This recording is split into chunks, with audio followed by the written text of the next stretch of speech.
Hey everybody, welcome back to A Better Way with Kersten podcast, and thank you so much for joining me today, whether you are watching this on YouTube or listening to it on Apple Podcast or Spotify.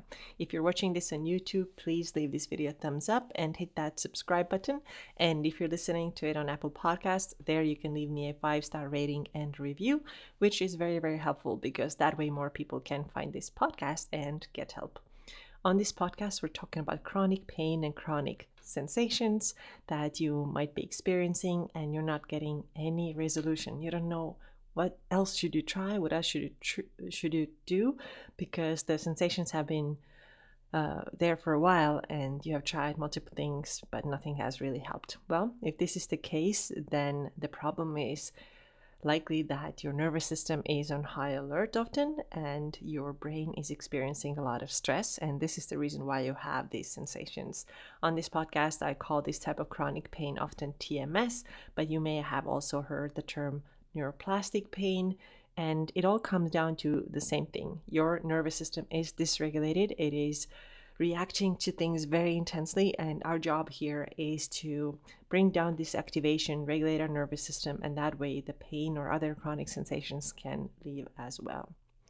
Before we dive into today's episode, which is going to be about reducing morning anxiety, I want to invite you to join me on my brand new free workshop where I'm teaching you how to reduce anxiety through somatic expression. And this free workshop is going to happen on Friday, December 13th at 5 p.m. Pacific and 8 p.m. East Coast. In this free training, I'll teach you how to reduce anxiety through somatic expression so that you can feel less overwhelmed by ruminating thoughts, less stressed by all you have to do, which can be a lot, especially now during the holiday season, and more grounded and peaceful, even if you have a lot on your plate. And somatic refers to body, so somatic experiencing of anxiety means that you're going to, in this workshop, regulate your anxiety using various techniques that involve your body. And regulating your anxiety through the body is based on the idea that when we first address the bodily signs of anxiety, which everybody has experienced, such as shallow breathing, rapid heart rate, jitters, discomfort in the stomach, if we are able to regulate all that through our bodies, we are then able to bring calm and relaxation to our minds as well. And most people try to do it the other way around and they struggle to feel better.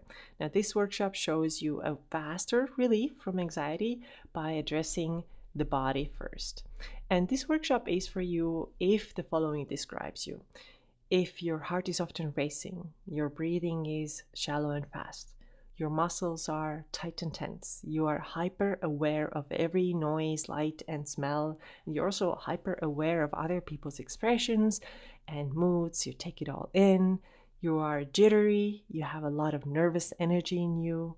You can't sit still. Well, all these signs mean that you do have a lot of anxiety in you and you will benefit from this workshop.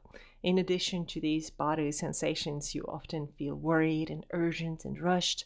You can't really calm down, you're unsettled, your sleep is pretty awful, you feel chaotic and disorganized, and your mind is telling you that we need to do everything right now and we cannot rest. And what is the worst case scenario? Oh my God, right?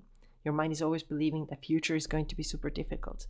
Well, if this describes you, then these are all signs of anxiety, and somatic experiencing can really help you. So if you want to join me on this workshop, then please do so. The sign up button or sign up link is in my YouTube description. It's also in my Instagram bio. And like I said, the date is Friday. It's this week. If you're listening to it when this podcast episode airs, Friday, December 13th at 5 p.m. Pacific and 8 p.m. Eastern. And if you can't be there live, but you would like to get the video recording afterwards, still sign up because I will send all the people who signed up the video recording. So do that even if you're not able to join us live. But of course, I hope that you can do it. Let's move on to today's topic, which is morning anxiety. And I'm going to share with you some things that have personally helped me so much to reduce this morning anxiety, and you will get help from these tips as well. I really believe it. So first, let's talk about what it looks like, what it feels like. Well, for me, it was often a bunch of really negative thoughts that showed up really quickly in my mind when I first woke up. And even before that, let's talk about when I woke up. I used to always wake up super, super early, way before I needed to or wanted to. Sometimes it was 3:30 a.m., sometimes it was 4:30, but it was really early and I never felt truly rested. But I was like trying to go back to sleep, and sometimes I could and sometimes I couldn't. So I was like, you know what? What can I do about it? I'm just gonna get up then. And then I started having these thoughts. Like it was pretty much immediately when I opened my eyes, I started having these thoughts. And the first one was always like, what are all the things that I didn't get done yesterday and I wanted to get done? And now I'm thinking about it later and I'm realizing so clearly why my brain wanted to wake me up, because I was always obsessing about all the things that I didn't get done. And now my brain wanted to make sure that I now get this thing done. So let's get up, let's get up, let's get up, even if it is 4:30 in the morning and there's no rush. I don't have to get up, let's say, until 7 or something. And so my first thought was always, oh my God, I didn't get this thing done yesterday. Or I accomplished so little, or I wanted to really start planning for this thing and I never got the chance to do it. Or I would beat myself up for like, you spent so much time on social media and that was not useful. You didn't do anything useful. And this was a very, very common thing for me. And then after I had all these thoughts like, oh my God, you didn't get anything done, then there was the list of the things that I now wanted to get done today. And I was thinking, okay, it's so early. If I really start now, I'm gonna get all of this stuff done. And my brain was really telling me that all this stuff has to be done right now. Like everything has to be a priority right now. Let me give you some examples here. I thought that I have to get to the gym really early morning so it gets done and I don't have to think about it anymore. Okay, but at the same time, I was also thinking, well, I have to write this email right now. Right now, this email that I wanted to send to this person so that I don't forget. Well, this was also right now. The next thing could have been something like this.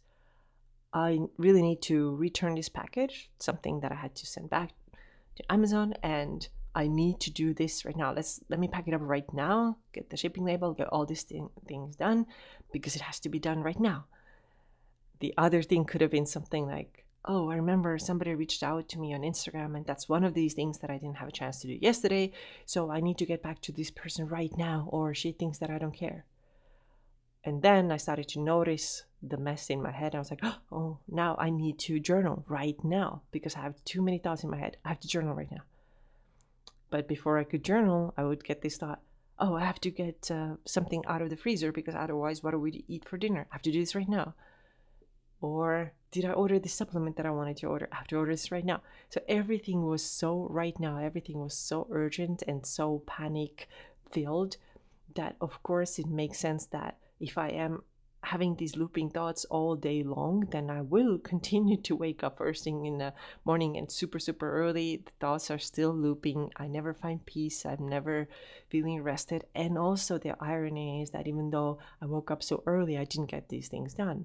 I had all the time in the world because I was up so early and I didn't get these things done because my energy was going to other places. I was so overstimulated all the time. That alone made me so exhausted that I would go on this high energy for a while and then I would just crash and didn't have energy to do the things that I wanted to do.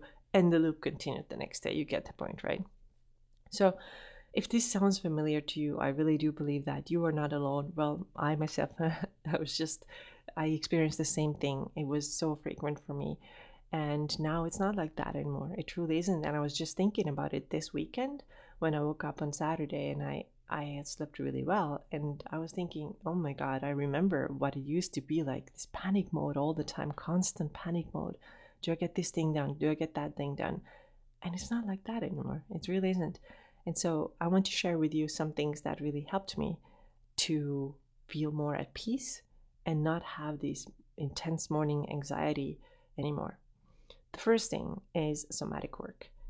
And this is what I told you about in the beginning of this episode. I told you that I'm going to do a workshop on it, and I'm going to do this because it has been one of the most valuable tools for me to reduce the intensity of my anxiety and also the frequency of these really anxious moments.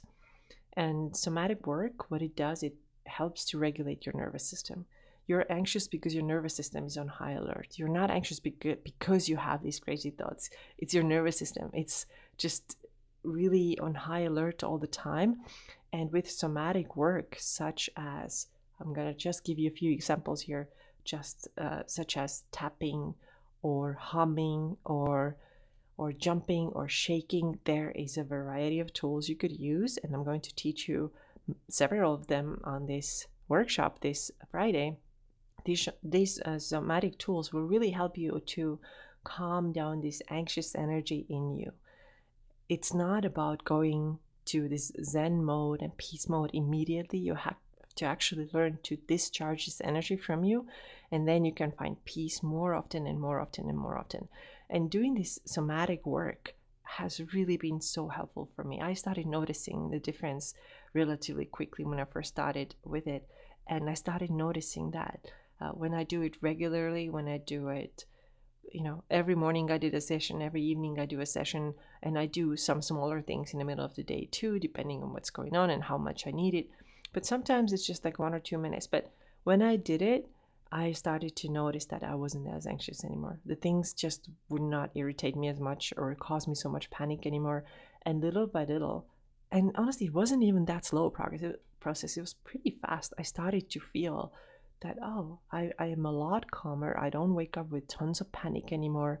I feel so much more at ease. I feel just like nicer emotions. I feel more like gratitude. I feel more like openness in my heart. I feel like something opened up when I started doing this work. So I really recommend that you give it a try too if you're struggling with lots of anxiety. And the first step for you is to join my workshop this Friday. Okay, so the second thing that really helped me was to simply take some things off my plate and seeing where can I reduce my stress. Because if you imagine stress, say you have a bucket and then you put a little bit of stress from this source and a little bit of stress from the other source, and you keep adding it, of course you're going to feel heavy and weighed down and you don't have any energy for anything and you're anxious all day long. Now, some things that I personally started changing that I before thought that I cannot do this, I'm not supposed to do this, were the following. For example, I didn't have to anymore respond to all the messages right away, because I noticed that if I check my phone all the time or social media all the time or Signal, which is something that I use with my clients, if I check that all the time, my mind is very scattered. But I was always thinking, I have to do this right now because what if somebody needs a response from me? And then I started to realize that they can wait 1 hour or 2 hours. I don't have to be there immediately responding. Some other things, I started to take 2 days off per week from work instead of just one. And before it used to be like, I'm gonna only let myself rest on Saturday. And then I started saying, well, why? Why can't I rest on Sunday too? I'm gonna do it. It's totally fine. Now, some other things, how I took some pressure off from myself.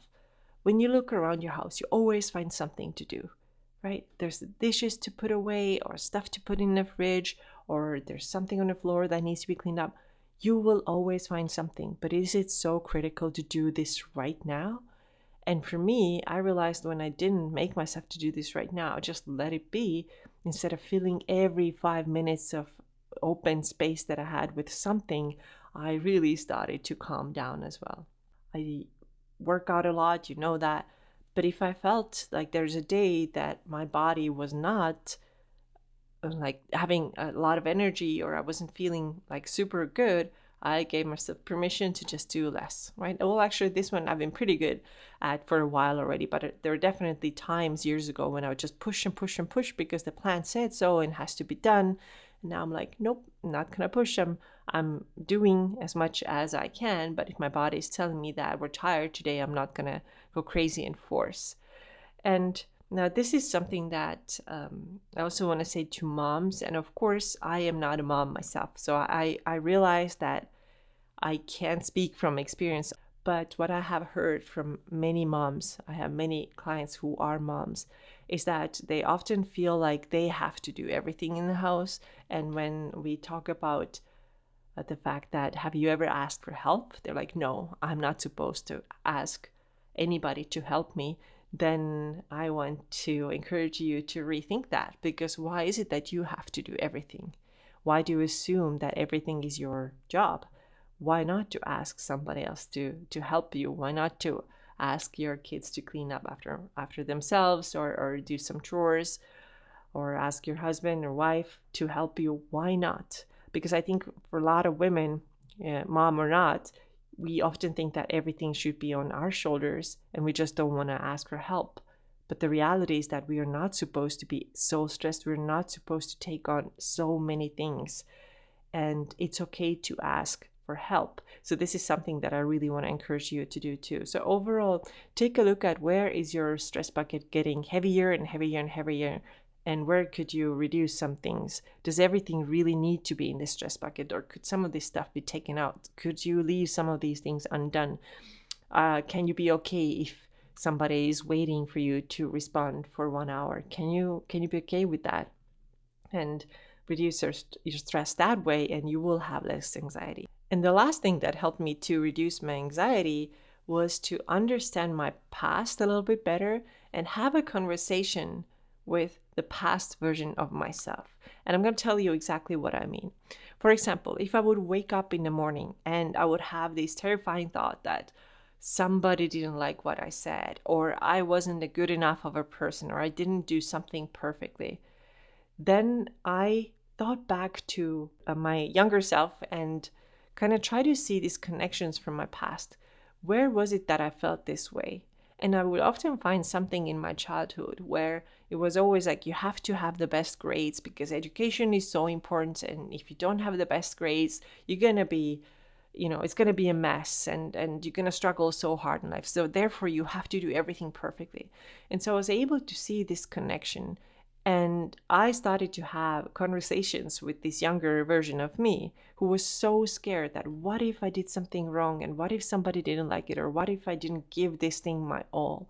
And I started to have a conversation with this young me and ask, so what is it that you are so nervous about right now? And the answer would come to me. The answer would be something like, well, I feel like I didn't put in enough effort to this thing that I'm working on right now. And what if somebody thinks that I'm lazy or that I don't know what I'm talking about? And then I would take that in, listen to it, and then ask, well, is it true that you didn't put enough effort into this? And the answer would be, no, I did give it my best. And then I would ask, great, so is it then true that you're lazy? And the answer would be totally not. I've been working hard on this thing.